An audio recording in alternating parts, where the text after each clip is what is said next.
हाँ जी, आ जाओ। आज हम करेंगे set 2 of the most important questions of the chapter the invisible living world beyond our naked eye. हमने सेट 1 कंप्लीट कर लिया है ऑफ मोस्ट इंपॉर्टेंट क्वेश्चंस। अगर आपने नहीं देखा तो पहले वो देख लो, ठीक है। मैं हूं Kazi Farhana Firdaus, your mentor, and here we are completing the book of class 8 science CBSE. Welcome to Kazi old classes, जहां learning with Kazi becomes cool. अगर आप मेरे चैनल पर नए हो तो लाइक करना एंड सब्सक्राइब कर लेना ताकि कोई भी वीडियो मिस ना हो। और अगर आपको ये नोट्स चाहिए तो आप मेरे टेलीग्राम चैनल ज्वाइन कर लेना, ठीक है। तो चलिए स्टार्ट करते हैं। देखो, पहला क्या टाइप है, वेरी शॉर्ट आंसर क्वेश्चन। पहले हम वेरी शॉर्ट आंसर करेंगे, फिर शॉर्ट आंसर, देन हम लॉन्ग आंसर भी करेंगे, ठीक है। एंड एंड में हम करेंगे केस बेस्ड क्वेश्चन। तो चलिए स्टार्ट करते हैं। पहला क्वेश्चन क्या है, name the book written by Robert Hooke. Robert Hooke ने कौन सा बुक लिखा था, that is micrographia. Function of mitochondria, mitochondria का फंक्शन क्या होता है, produces energy in the cell. Mitochondria को बोला जाता है that mitochondria is the power house of the cell, okay. Name one micro organisms that causes fermentation. Fermentation में कौन सा माइक्रो ऑर्गेनिज्म हेल्प करते हैं, that is east, okay. What gives plant cell their rectangular shape, that is cell wall. Cell wall क्या animal cell में पाए जाते हैं, नहीं पाए जाते हैं, ठीक है। What type of cell is used to carry messages in the body. कौन सा सेल है जो मैसेज को कैरी करते हैं, that is nerve cell, okay. Nerve cell का कुछ फीचर्स पता है क्या था, अगर पता है तो कमेंट में बताओ, हमने क्लास में पढ़ा था, okay. Name one non green plastid function. Non green बोला गया है यानी कि उसके अंदर क्लोरोप्लास्ट नहीं प्रेजेंट होंगे, है ना। इसका मतलब उसके अंदर फोटोसिंथेसिस भी नहीं होगा।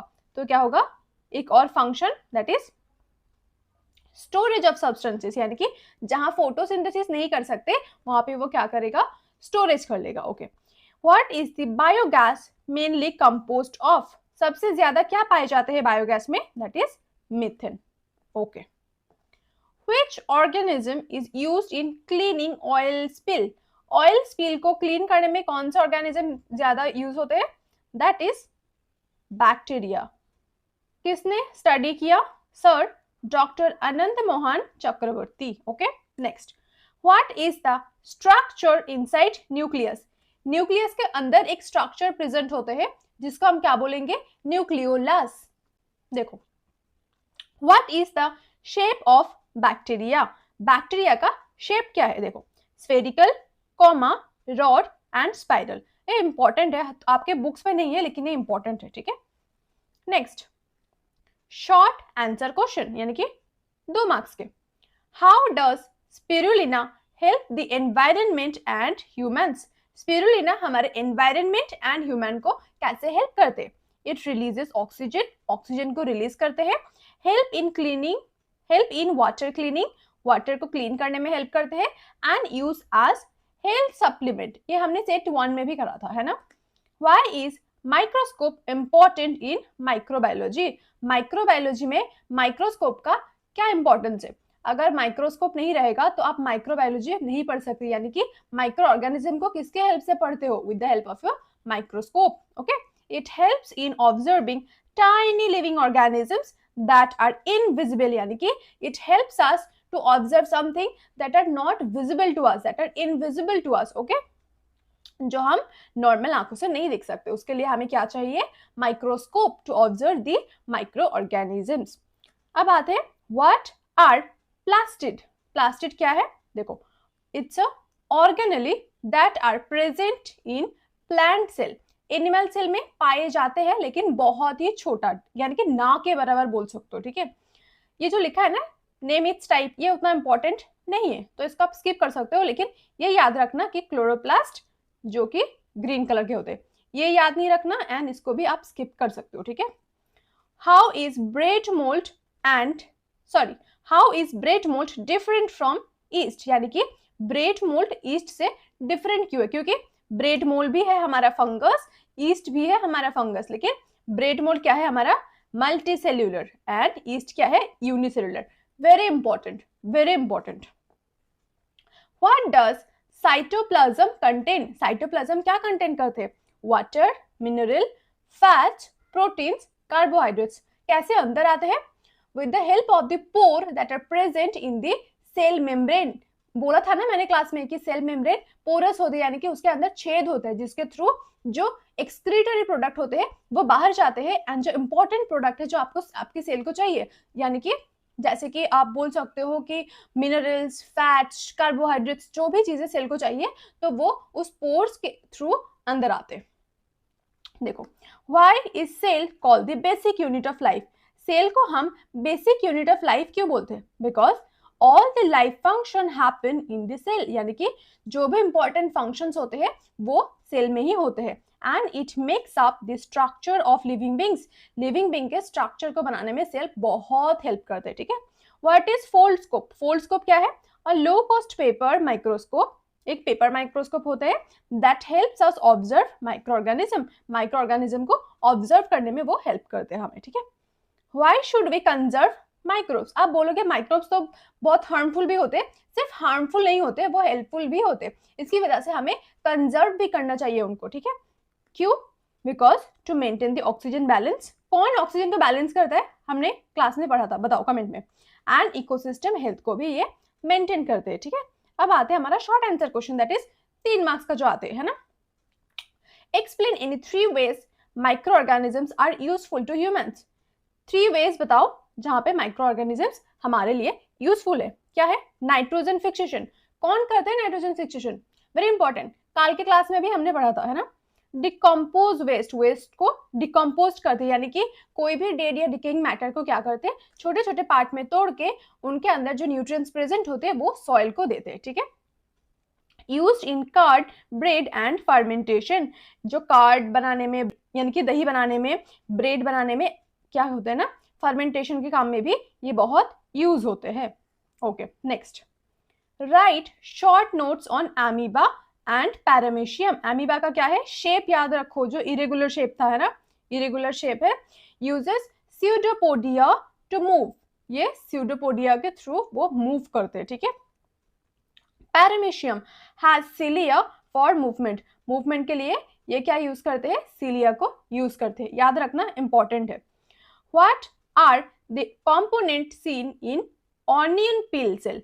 ऑनियन पील सेल में, ये तो हमने क्लास में पढ़ा था, है ना। देखो, ऑनियन पील में क्या क्या कंपोनेंट्स पाए जाते हैं अंडर अ माइक्रोस्कोप? देखो, सेल वॉल दिखाई देते हैं आपको, सेल मेम्ब्रेन भी दिखाई देते, साइटोप्लाज्म, न्यूक्लियस, ये 4 चीज आपको दिखाई देते। हमने एक और भी एक्सपेरिमेंट किया था, वो क्या था? ह्यूमन चेक सेल का, ठीक है। तो उसके अंदर हमें क्या दिखा था? उसके अंदर हमें सेल वॉल नहीं दिखा था, क्योंकि वो एनिमल सेल है, तो वो आपको याद रखना है, ठीक है। Cell membrane, cytoplasm and nucleus in case of animal cell. And जब आप प्लांट सेल को पढ़ोगे वहां पे आपको ये चारों चीज ही दिखेगा, यानी कि सेल वॉल भी दिखेगा, सेल मेम्ब्रेन भी दिखेगा, साइटोप्लाज्म भी दिखेगा एंड न्यूक्लियस। इसका मतलब cell membrane, cytoplasm and nucleus ये तीनों ही कॉमन है, यानी कि animal cell and plant cell में दोनों ही प्रेजेंटेड है। सिर्फ cell wall is the one that are absent in animal cell but present in plant cell. Okay, describe the contribution of Robert Hooke and Leeuwenhoek. Robert Hooke and Leeuwenhoek का contribution बताओ। यानी कि Robert Hooke ने क्या किया था?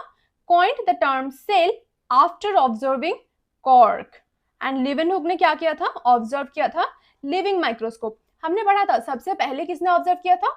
Robert Hooke ने, लेकिन जो लिविंग सेल फर्स्ट डिस्कवर किया था वो था हमारा सर एंटोनी वैन लीवेनहुक, ठीक है। तो ये तो बहुत इंपॉर्टेंट है, मैंने आपको क्लास में भी बताया था कि these are very important. Okay, now what are fungi? Fungi क्या है? And mention any 2 features, 2 features भी बताओ। फंगी क्या है? Non green micro organisms and they have cell wall, cell wall पाए जाते हैं लेकिन उनके अंदर कोई क्लोरोप्लास्ट पाए नहीं जाते हैं। Okay, explain manure formation. Manure formation को बताओ। Microbes break down fruit vegetable peels into nutrient rich black compost, यानी कि जो भी आपके फ्रूट या वेजिटेबल्स का पील्स होते हैं ना, अगर उनको आप बाहर 2-3 हफ्ते के लिए रखोगे under an optimal temperature, then आपको क्या दिखेगा, after 2 to 3 weeks a black colour something nutrient rich have been formed, जिसको हम क्या बोलते हैं, मैन्योर। ओके, नेक्स्ट अब आते हैं हमारे long answer question, that is 4 marks each. देखो, describe the structure of a nerve cell. Nerve cell का स्ट्रक्चर आपको एक्सप्लेन करना है। देखो, why is its shape helpful. Okay, nerve cell का स्ट्रक्चर पहले देख लो, long branch structure helps carry messages quickly to different part of the body. वो एक तो होता है लंबा होता है, एंड ब्रांच यानी कि एक से बहुत सारे ऐसे आप बोल सकते हो कि लाइंस बाहर आते हैं, ठीक है, जिसका स्ट्रक्चर हमने क्लास में पढ़ा था। उससे क्या होता है ना, जो हेयर लाइक स्ट्रक्चर बाहर आते हैं, उससे जो मैसेजेस होते हैं वो different parts of the body पे वो कैरी करने में हेल्प करते हैं, ठीक है, उसके थ्रू क्विकली मैसेजेस पास होते हैं, आप बोल सकते हो। Okay, explain the activity to observe soil suspension. Activity को करो टू ऑब्जर्व सॉइल सस्पेंशन, यानी कि सॉइल सस्पेंशन के एक्टिविटी को याद करना है, वो वैसे अभी हमने क्लास में कर लिया था, है ना। सॉइल को मिक्स करना है विथ वाटर एंड उसको वेट करो until the soil gets settled down under the glass. Use a dropper to take the top layer. ऊपर का जो लेयर है वहां से अब वाटर को कलेक्ट करो थोड़ा सा, अब बोल सकते हो ड्रॉप ऑफ वाटर, एंड उसको कहाँ पर रखोगे, इन अ स्लाइड, स्लाइड के ऊपर रखोगे, and you will observe under microscope. Microscope के अंदर जब आप ऑब्जर्व करोगे, you will see microbes like bacteria, algae, fungi, ये सब आपको दिखेगा, ठीक है। अब आते हैं, व्हाट इज बायोगैस। बायोगैस क्या है and how it is form. Biogas क्या है एंड कैसे वो फॉर्म होते हैं। It is methane rich fuel formed when bacteria and fungi decompose organic waste in absence of oxygen.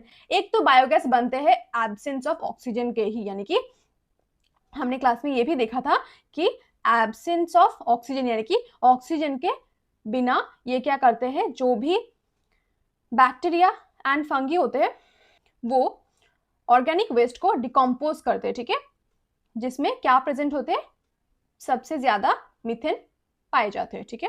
Okay, draw a neat लेवल diagram in a animal cell. कल हमने पढ़ा था प्लांट सेल, एंड मैंने आपको बोला भी था कि प्लांट सेल अगर पढ़ लिया तो एनिमल सेल भी आपको याद रखना है, ठीक है।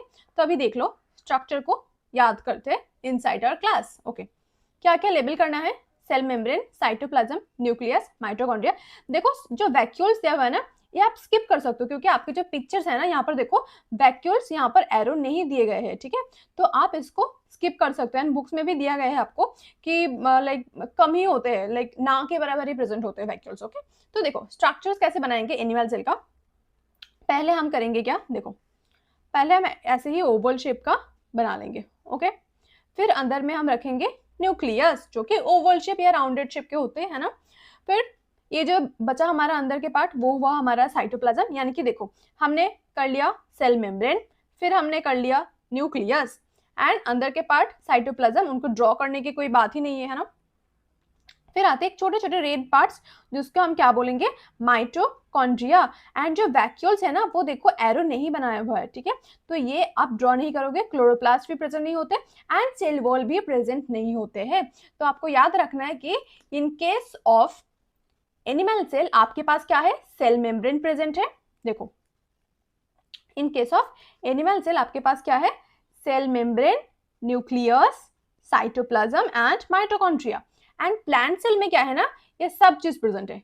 एनिमल सेल में सिर्फ ये चार, cell membrane, nucleus, cytoplasm and mitochondria, ठीक है, याद हो गया ना आपको। ओके, अब अगर आपको मैं पूछूं कि प्लांट सेल कैसा था, कल हमने पढ़ लिया था, है ना। First picture something like this, बाहर के साइड हमारा था क्या, सेल वॉल, अंदर के पार्ट हमारा सेल मेम्ब्रेन, एंड उसके बाद ऐसा कुछ था जो हमारा था क्या, न्यूक्लियस, एंड ये वाला था हमारा क्या, वैक्यूल्स, एंड जो छोटे छोटे पार्ट्स थे वहां पर क्या थे हमारे, जो माइटोकॉन्ड्रिया वगैरह था, वो हमने क्लास में वैसे भी पढ़ लिया था, है ना। ठीक है, चलो नेक्स्ट पार्ट। नेक्स्ट है हमारा case based question, that is of 5 marks. क्या हुआ ना, आपने लिया एक बॉल गरम milk and mixed with a spoon of curd, यानी कि एक चम्मच दही उन पे मिला दिया, ठीक है, एंड केप्ट असाइड ओवरनाइट, पूरी रात उनको ऐसे ही रख दिया, ठीक है। नेक्स्ट मॉर्निंग, अगले दिन क्या दिखा, the milk turns into a thick curd, आपने क्या देखा, जो भी मिल्क था वो दही में कन्वर्ट हो चुका था। अब आपका क्वेश्चन है कि name the microbe responsible for this change, ऐसा कौन सा माइक्रोब है जो इसके लिए रेस्पॉन्सिबल है, that is lactobacillus. Okay, what is this process called, इस प्रोसेस को हम क्या बोलते हैं, फर्मेंटेशन। अच्छा, लैक्टोबैसिलस क्या है हमारा, बैक्टीरिया या फंगी, कमेंट में बताओ। Why is warm temperature important for this process, इस प्रोसेस के लिए वार्म टेम्परेचर का क्या जरूरत है, यानी कि क्या इंपॉर्टेंस है, ठीक है। Helps bacteria grow and multiply faster, क्योंकि ये जो वार्म टेम्परेचर है ये बहुत इंपॉर्टेंट है हेल्प करने में to grow the microbes faster, यानी कि बैक्टीरिया को ग्रो करने में बहुत हेल्प करते हैं एंड वो बहुत फास्ट भी होते हैं, ठीक है। Why what is produced during fermentation that give sour taste, यानी कि क्या प्रोड्यूस होते हैं ड्यूरिंग फर्मेंटेशन जिसकी वजह से जो दही होते हैं वो आपको खट्टी टेस्ट होती है, ठीक है। लैक्टिक एसिड, क्या होते हैं वो, lactic acid. Why didn't the same process happen in a bowl kept in a fridge, अगर सेम बोल आपने फ्रिज में रख दिए होते तो वो क्यों चेंज नहीं होता है, ठीक है। Because the low temperature slow down the bacterial activity, क्योंकि फ्रिज में हमारे टेम्परेचर लो होते हैं एंड इसकी वजह से जो बैक्टीरियल ग्रोथ होते हैं वो स्लो हो जाते हैं, ठीक है। तो ये तक था हमारा सेट 2, ठीक है। बहुत इंपॉर्टेंट क्वेश्चन है, हर एक क्वेश्चन बहुत इंपॉर्टेंट है, ठीक है। आपको ये करना ही करना है, लेकिन पहले आप अपना कॉपी का क्वेश्चन कर लो जो आपके स्कूल में आपके टीचर्स ने कराए हुए हैं, ठीक है। उसको करने के बाद आप ये कर लो, this are the most important question that can come in your exam. Okay, तो अगर आपको मेरा वीडियो पसंद आए तो लाइक शेयर एंड सब्सक्राइब जरूर करना, और पसंद आए तो कमेंट में भी बताना आपको कैसा लगा वीडियो, ठीक है। एंड टेलीग्राम चैनल पर भी ज्वाइन कर लेना, वहां पर आपको नोट्स भेज दिए जाएंगे, ठीक है। तो चलिए तब तक पढ़ते रहो, बाय बाय।